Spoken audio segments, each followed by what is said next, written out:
সম্পর্কে জানা যায়, যেটা জানলে ইসলাম সম্পর্কে জানা যায়, যেটা জানলে অল সবকিছু সম্পর্কে জানা যায়, ওটার নাম হলো কোরআনুল কারীম। জোরে বলুন সুবহানাল্লাহ।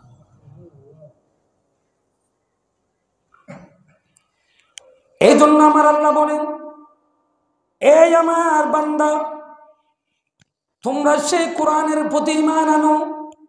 প্রথম নম্বরে বলেছেন ওয়ামিনু, তোমরা ঈমান আনো, আমি যেটা নাজিল করেছি সেটার প্রতি তোমরা ঈমান আনবে। দ্বিতীয় নম্বর হলো, এই আমার বান্দা যারা প্রথম অস্বীকারী, তোমরা হইও না রে বান্দা।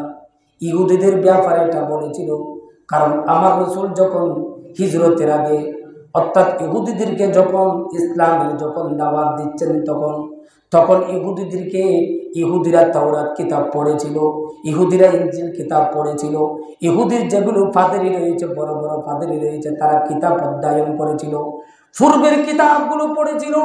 পূর্বের কিতাব থেকে কোরআনুল কারীমের মতো এরকম একটা সম্মানী কিতাবের প্রশংসা তারা সেখানে শুনেছে, সেখান থেকে তারা জেনেছে। আমার রাসূলের প্রশংসা সেখানে শুনেছে, আমার রাসূল সম্পর্কে তারা সেখানে জেনেছে। আমার রাসূল আসার পরে তাদেরকে যখন ইসলামের দাওয়াত দিচ্ছেন, এই আমার ইহুদিরা শুনো শুনো, আল্লাহর বান্দারে, তোমরা এমন একটা জিনিসের ভিতর ঢুকে যাও যেটার নাম হলো আমার আল্লাহ আমাকে কোরআনুল কারীমের মধ্যে বলে দিয়েছেন, উদখুলু ফিস-সিলমি কাফা, যেটার নাম হলো ইন্নাদ-দীনা ইনদাল্লাহিল ইসলাম, ইসলামের ভিতর প্রবেশ করো, ইসলামের ভিতর প্রবেশ করো। ওরকম যখন ইসলামের যখন দাওয়াত দিয়ে দিচ্ছেন, কেন তুমি দাওয়াত কেন গ্রহণ করবে? তার কারণ হলো, তুমি যে পূর্বের কিতাবগুলো যে অধ্যয়ন করেছো, যে কিতাব আমার, সেই কিতাবের মধ্যে আমার কিতাবের নাম পেয়েছিলে, আমি রাসূলের নাম পেয়েছিলে, যেখানে আমার সত্যায়নকারী রূপে আমি সেই রাসূল তোমাদের মধ্যে আমি আগমন করেছি, আমি সেই কিতাব নিয়ে তোমাদের কাছে চলে আসছি। এ আমার উম্মত রে, শুনো শুনো, তোমরা এখন আমার হাতে কালিমার দাওয়াত গ্রহণ করো। আমি রাসূল আসছি কোরআনুল কারীম নিয়ে। জোরে বলো সুবহানাল্লাহ। আসমানি কিতাব নিয়ে এসেছি। তোমরা যে পূর্বের মধ্যে আসমানি কিতাবগুলো পড়েছিলে, এটার কথা পরেও বলতেছে, দেখেন পরের আয়াতে কারিমার মধ্যে, ওয়ালা তালবিসুল হাক্কা বিল বাতিলি ওয়া তাকতুমুল হাক্কা ওয়া আনতুম তা'লামুন। এই আমার বান্দা, শুনো শুনো, আমার কিতাবের মধ্যে আমার আল্লাহ বলেছেন, আমার আল্লাহ ঘোষণা দিয়েছেন, তোমরা হককে হক বলবে, না হককে তোমরা না হক বলবে। তোমরা হক এবং না হককে মিশ্রিত করে ফেলবে না। হারাম এবং জায়েজ, যেটা হারাম এবং হালালকে তোমরা মিশ্রিত করবে না। হালালকে হালাল জানবে, হারামকে হারাম জানবে। এই আমার উম্মত, তোমরা তো কিতাব পড়েছো, পূর্বের কিতাবগুলো পড়েছো, সেখানে তোমরা যেটা পেয়েছো, সেখানে আমার আল্লাহ তোমাদেরকে যেটা নির্দেশ দিয়েছেন, সেই নির্দেশ নিয়ে আমি তোমাদের কাছে এসেছি। সুতরাং আমার আল্লাহ কোরআনুল কারীমের মধ্যে ঘোষণা দিয়েছেন, তোমরা সত্যকে মিথ্যার সাথে মিশ্রিত করো না। তোমরা জেনে শুনে সত্য তোমরা গোপন করো না। তার মানে জেনে শুনে সত্য কেন গোপন করবে না? জেনে শুনে মানে তোমরা তো আগের পূর্বের কিতাবের মধ্যে সবগুলো পেয়েছিলে, এবং সেগুলো আমার আল্লাহ কোরআনুল কারীমের মধ্যেও বর্ণনা করে দিয়েছে। অর্থাৎ আমাদের জন্য বলা হচ্ছে, এটা পূর্বের আমার রাসূল যখন ইসলামের দাওয়াত দিয়েছিল, তাদের জন্য বহাল রয়েছে, এবং কিয়ামত পর্যন্ত আমাদের জন্য সেই কথাগুলো বহাল রয়েছে। কেন? তারা পূর্বের কিতাবের মধ্যে পেয়েছিল, আমরা আমাদের কিতাবের মধ্যে পাচ্ছি। আমাদের জন্য রাসূল পাক কোরআনুল কারীম রেখে গেছেন, তাদের জন্য পূর্বের যারা ছিল তারা তাওরাত কিতাবে পেয়েছে, জবুর কিতাবে পেয়েছে, ইনজিল কিতাবের মধ্যে পেয়েছে, এবং কোরআনুল কারীমের মধ্যে যেগুলো আসবে, যেগুলো হবে, সবগুলো কোরআনুল কারীমের সম্মান, কোরআনুল কারীমের মর্যাদা, রাসূলের মর্যাদা, এগুলো সম্পর্কে তারা সেখানে পেয়েছে। সেজন্য বলতে, তোমরা পাওয়ার পরও কেন তোমরা এটা গোপন করতেছো? এগুলো কেন গোপন রেখে দিচ্ছ, যেগুলো আল্লাহ তোমাদেরকে কুলে কুলে বলে দিয়েছেন, যে আসমানি কিতাবগুলো তোমরা পড়েছ? আমার আল্লাহ বলেন, এই আমার বান্দা, আসমানি কিতাব পাওয়ার পরে আমি তোমাদেরকে ওই কিতাবের মধ্যে সর্বপ্রথম যে আমলটা তোমাদেরকে আমি দিচ্ছি, ওয়াকিমুস সালাতা ওয়া আতুজ যাকাতা ওয়ারকাউ মা'আর রাকিঈন। এই আমার বান্দা, যেটা সবচেয়ে বড় আমল পৃথিবীর জমিনের মধ্যে, এমন একটা আমল যে আমলটা করলে আমি আল্লাহ বেশি খুশি হয়ে যাই, যে আমলটা করলে আমি আল্লাহ রাজি হয়ে যাই, ওই আমলের নাম হলো নামাজ। ওই আমলের নাম হলো নামাজ।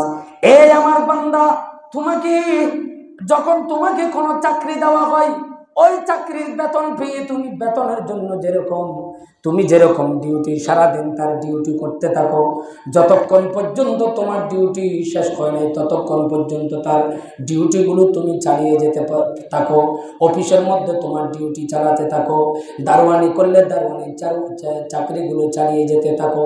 বিভিন্ন ধরনের বিভিন্ন পোস্টের মধ্যে তোমার বেতনের জন্য যেরকম তুমি যেরকম ডিউটি করে থাকো। এই আমার বান্দা, আমি তোমাকে আলো দিয়েছি, আমি তোমাকে সূর্য দিয়েছি, আমি তোমাকে অক্সিজেন দিয়েছি, আমি তোমাকে এতগুলো নিয়ামত দিয়েছি, তোমাকে হাত দিয়েছি, পা দিয়েছি, তোমাকে চোখ দিয়েছি, নাক দিয়েছি, তোমাকে সবগুলো নিয়ামত আমি দেওয়ার পরে আমি আল্লাহ তোমার থেকে একটা বেতন নেওয়ার জন্য চাচ্ছি। এটার নাম হলো নামাজ। এটার নাম হলো নামাজ। আমার ডিউটি করবে তুমি, এটার নাম হলো নামাজ। আমার ডিউটি হলো আমাকে সিজদা দেওয়া। জোরে বলুন সুবহানাল্লাহ।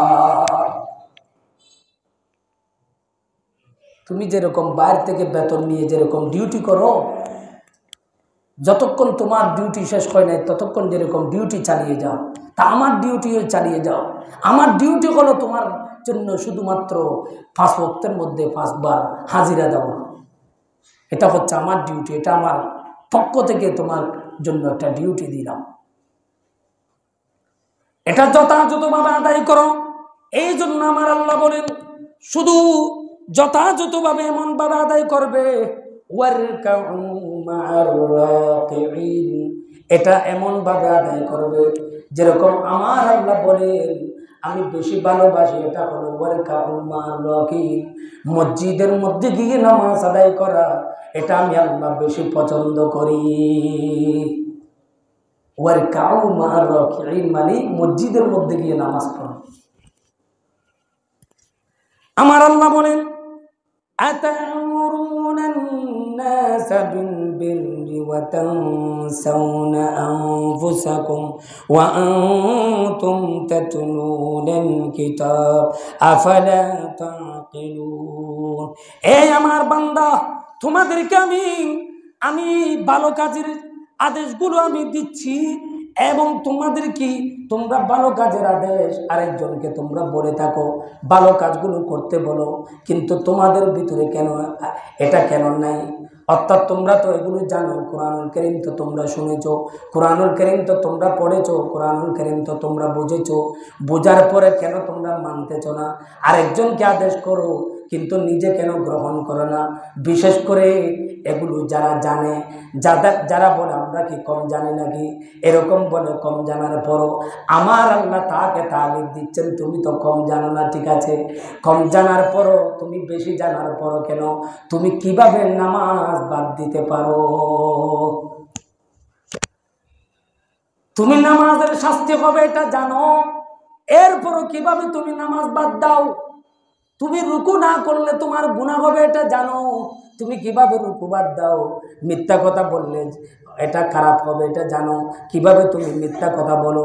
সুগলখুরি করলে গুনাহ হবে এটা তুমি জানো, কিভাবে তুমি সুগলখুরি করো? সুদ খেলে যে এটা গুনাহ হবে তুমি জানো, কিভাবে তুমি সুদ গ্রহণ করো? এই আমার বান্দা, নাফাসাত বাজিয়ে দিলে যে গুনাহ হবে এটা তুমি জানো, এরপরও কিভাবে তুমি গুনাহ করো?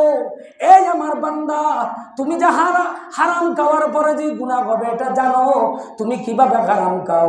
এই আমার বান্দা, আমার আল্লাহ বলেন আমি তো সেগুলো সবগুলো কোরআনুল কারীমের মধ্যে তোমাদেরকে বলে দিয়েছি, তোমরা সেগুলো তেলাওয়াত করো। এরপরও কেন তোমরা আমার দিকে ফিরে আসতেছ না? এরপরও কেন তোমরা ওই কাজের মধ্যে থেকে যাচ্ছ? ভুলের মধ্যে কেন রয়ে গেছো? ওয়াস্তাঈনু বিস-সাবরি ওয়াস-সালাহ ওয়া ইন্নাহা লাকাবীরাতুন ইল্লা আলাল খাশিঈন। এই আমার বান্দা, তোমরা ধৈর্য ধারণকারী হয়ে যাও। তোমরা সালাতের মাধ্যমে আমার কাছে চাও, নামাজের মাধ্যমে আমার কাছে চাও, রুকুর মাধ্যমে আমার কাছে চাও, সিজদার মাধ্যমে আমার কাছে চাও। আমি আল্লাহর ঘরের মধ্যে এসে তোমরা আমার কাছে চাও, আমার কাছে চাও। তোমরা বিনয়ী হয়ে যাও, নম্র হয়ে যাও, ভদ্র হয়ে যাও। এই আমার বান্দা, আমি আল্লাহর আদেশকারী হয়ে যাও। আমি আল্লাহর প্রতি ভয় করো, আমি আল্লাহকে ভয় করো, আমি আল্লাহকে মানো, আমি আল্লাহকে ডাকো, আমি আল্লাহর বেশি বেশি তোমরা জিকির করো। এই জন্য আমি আল্লাহর পক্ষ থেকে ঘোষণা দিয়ে দিলাম, তোমাদের যাদের ভিতর নম্র হয়ে যাবে, যাদের ভিতর ধৈর্য থাকবে, যাদের ভিতর সালাত থাকবে, আমি আল্লাহ তাকে গ্যারান্টি দিয়ে দিলাম, তার জন্য জান্নাত আমি দিয়ে দেব। এখানে এই আয়াতে কারিমার মধ্যে তিনটা কথা বলেছেন। একটা ধৈর্যের কথা বলেছেন, আর একটা নামাজের কথা বলেছেন। নামাজের মাধ্যমে আল্লাহর কাছে চাইতে বলেছেন। আরেকটা কথা বলেছেন, সেটা হচ্ছে বিনয়ী হওয়ার জন্য। আমরা কঠিন হয়ে যায়, আমাদের অন্তরগুলোর একেবারে কঠোর হয়ে যাচ্ছে। আমরা পশু পাখি যেরকম পশুকে মারতে দ্বিধা করে, কিন্তু মানুষকে মারতে দ্বিধা করতেছে না। আমাদের অন্তর পাথর হয়ে গেছে, ওই পাথরেটাকে বিনয়ী হওয়ার জন্য বলছে। রহমান, আল্লাহর একটা গুণবাচক হচ্ছে রহমান। আপনি এত ভুল করেন, এরপর আল্লাহ রিজিক বন্ধ করেন নাই। এত মিথ্যা কথা বলতেছেন, এরপরও রিজিক বন্ধ করতেছে না কেন? আল্লাহ বলেন আমি তো রহমান। ওই রহমানের গুণ সেটা আপনার মধ্যে আনার জন্য আল্লাহ পাক বলতেছেন। সুতরাং আমাদেরকে অন্তরকে বিনয়ী করে দিতে হবে। আর আমরা নামাজে আসি, নামাজে আসলে হবে না তো, যতক্ষণ আপনার অন্তরটা আল্লাহর দিকে রুজু হয় নাই, বিনয়ী হয় নাই, ততক্ষণ পর্যন্ত আপনার নামাজ এটা কবুল হবে না। নামাজের নাম বিনয়ী হওয়া, নামাজের নাম আল্লাহর দিকে রুজু হওয়া, নামাজের নাম আল্লাহর সাথে কানেক্টেড হওয়া। কিন্তু আমরা নামাজের মধ্যে আসি শুধু ভুল ধরতে থাকি। ইমাম সাহেবের কি ভুল হয় এগুলো দেখি, কোন দিকে ভুল হচ্ছে। একজন স্ট্যাটাস দিচ্ছে, ইমাম সাহেবকে যেভাবে ভুল ধরে মুসল্লিরা, এভাবে যদি নিজের সন্তানকে যদি কেয়ার করতো, তাহলে সে ফেরস্ত হয়ে যেত।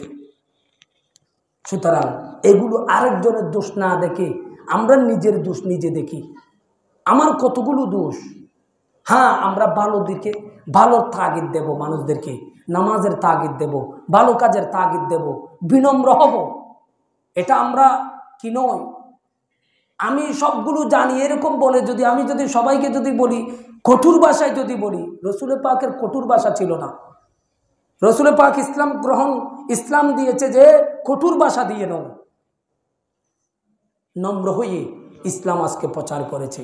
সুতরাং আমাদেরকে প্রথম নম্বরে বিনয়ী হতে হবে, নম্র হতে হবে। বিনয়ী হওয়ার মধ্যে দেখবেন যে সমাজ শান্তি হয়ে যাবে, রাষ্ট্র শান্তি হয়ে যাবে, দেশ শান্তিতে ভরে যাবে। আপনার ভিতর যখন বিনয়ী থাকবে, নম্র থাকবে, কলব যখন বিনয়ী হয়ে যাবে, তো বিনয়ীটা কখন হয়ে যাবে? আমার আল্লাহ বলেন নামাজের মধ্যে আসলে। সুতরাং নামাজের মতো পড়তে হবে। আল্লাহ পাক সুবহানাহু ওয়া তাআলা যথা টাইমে আমাদেরকে আল্লাহর ঘরের মধ্যে এসে নামাজ আদায় করার তৌফিক দান করুক। ওয়া আখির দাওয়ানা আলহামদুলিল্লাহি রাব্বিল আলামিন।